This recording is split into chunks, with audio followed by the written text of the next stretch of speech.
Morning সবাইকে। তো কেমন আছেন আপনারা? আশা করি খুব ভালো আছেন। আর আজকে আমরা আসাম ভ্রমণের এই পর্বে আসামের বেশ কিছু মন্দিরগুলো ঘুরবো, এবং এর আগেও আপনারা দেখেছেন বেশ কিছু মন্দিরগুলো আমরা ঘুরেছি। আর আজকে আমরা এসেছি দ্বীপর বিলে। এটা ওই বালাজি, শ্রী বালাজি মন্দির যেতে গিয়েই পড়ছে। যে পিছনে আমাদের গাড়িটা দাঁড়িয়ে আছে, তো এই স্পটটা দেখে আমি দাঁড়িয়ে পড়লাম। খুব সুন্দর লাগছে দেখতে। আসামের গুয়াহাটি শহরে দক্ষিণ পশ্চিমে অবস্থিত একটি স্থায়ী সাধু জলের হ্রদ হল দ্বীপর বিল। এটি ব্রহ্মপুত্র নদের পূর্ববর্তী চ্যানেলে অবস্থিত। 2002 সালের নভেম্বরে হ্রদটিকে রামসার সাইট হিসাবে তালিকাভুক্ত করা হয়েছে। দ্বীপর বিল পাখি আশ্রয়স্থলের বিস্তার 414 হেক্টর এলাকা, যার বেশিরভাগ বিল এলাকায় পড়েছে। এই আশ্রয় এলাকায় বিভিন্ন প্রজাতির পাখির রক্ষণাবেক্ষণ করা হয়। চলে এসেছি বালাজি মন্দির, আর এটা হলো বালাজি মন্দিরের গেট। এখান থেকে আমরা এবার বালাজি মন্দির যাবো।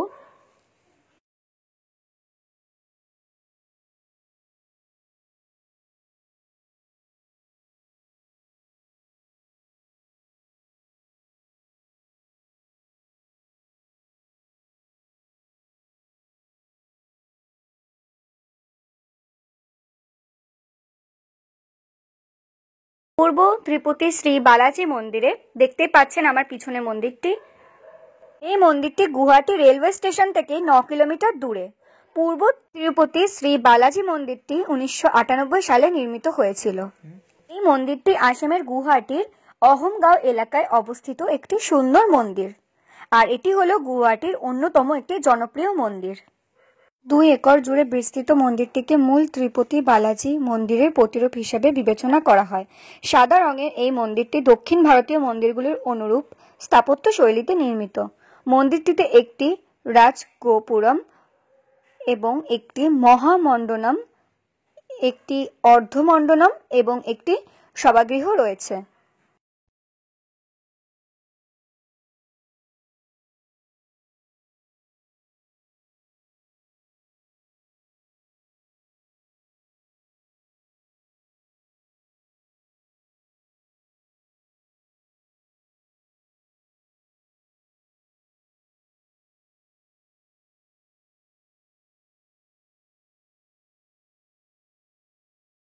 উচ্চতা 70 ফুট। এই মন্দিরটি ভগবান ভেঙ্কটেশ্বরকে উৎসর্গিত এবং হিন্দু তীর্থযাত্রীদের জন্য এটি একটি অত্যন্ত পবিত্র স্থান বলে মনে করা হয়। মন্দিরটিতে একটি খুব অনন্য স্থাপত্য নকশা রয়েছে এবং এটি একটি বিশাল এলাকা জুড়ে নির্মিত।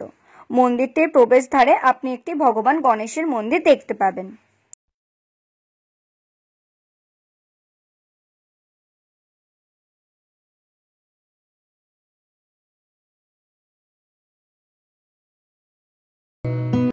আপনারা এখানে জুতো রেখে মন্দিরে প্রবেশ করতে পারেন। এটা হচ্ছে শু কাউন্টার। এখানে বিনামূল্যে আপনারা জুতো রাখতে পারেন।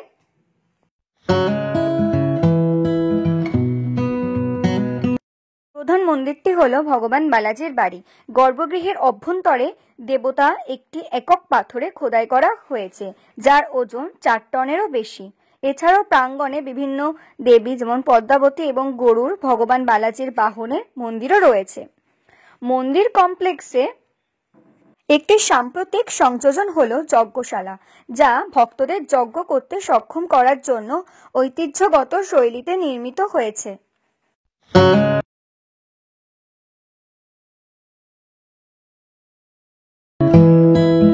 এখান থেকে আপনারা লাড্ডু প্রসাদ কিনতে পারেন। এক পিস লাড্ডুর দাম 50 টাকা।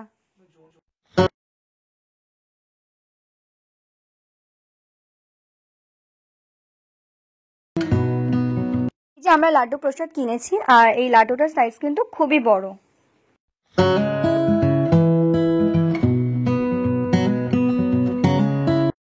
কমপ্লেক্সের বিশুদ্ধ সাদা কাঠামোর দর্শনার্থীদের সবচেয়ে বেশি আকৃষ্ট করে। মন্দিরটিতে নিয়মিত পূজা এবং অন্যান্য ধর্মীয় অনুষ্ঠানের আয়োজন করে। মন্দিরের সাথে সংযুক্ত একটি সুন্দর পার্ক আছে, যেখানে আপনি মন্দিরের পুজো শেষ করার পরে কিছুক্ষণ বসে বিশ্রাম নিতে পারেন। চলুন মন্দিরটি আপনাদের পুরোটা ঘুরিয়ে দেখায়।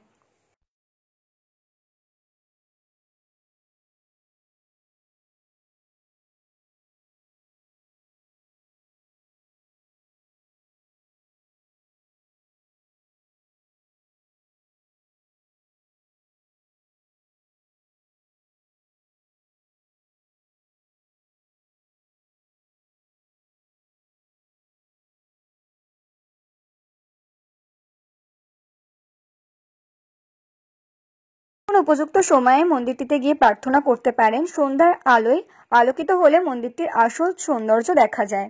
মন্দিরটি খোলা থাকে সকাল 7টা থেকে 11টা পর্যন্ত, আবার দুপুর 3:30 থেকে রাত 8টা পর্যন্ত।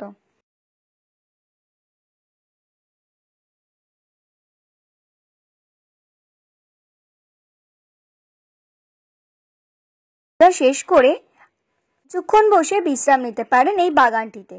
এখানকার নির্মলতা ও মনোরম পরিবেশ আপনাকে মুগ্ধ করবেই।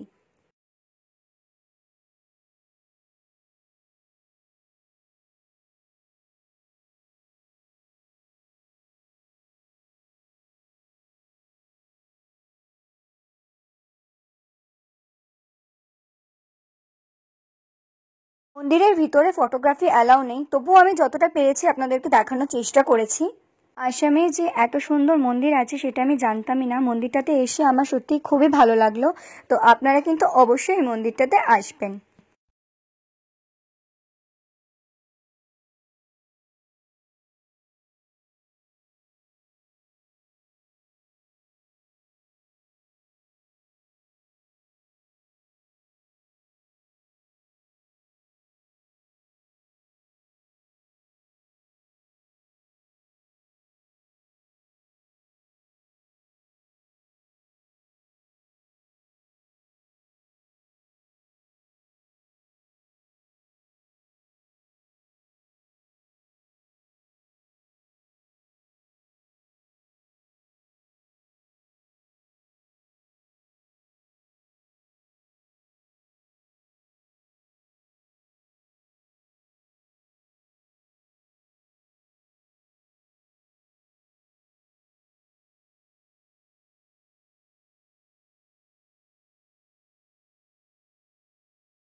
এটি কেমন লাগলো অবশ্যই কমেন্ট করে জানাবেন, এবং ভালো লাগলে একটু লাইক করে আমার চ্যানেলটা সাবস্ক্রাইব করে রাখবেন। তো দেখা হচ্ছে পরবর্তী একটি ভিডিওতে।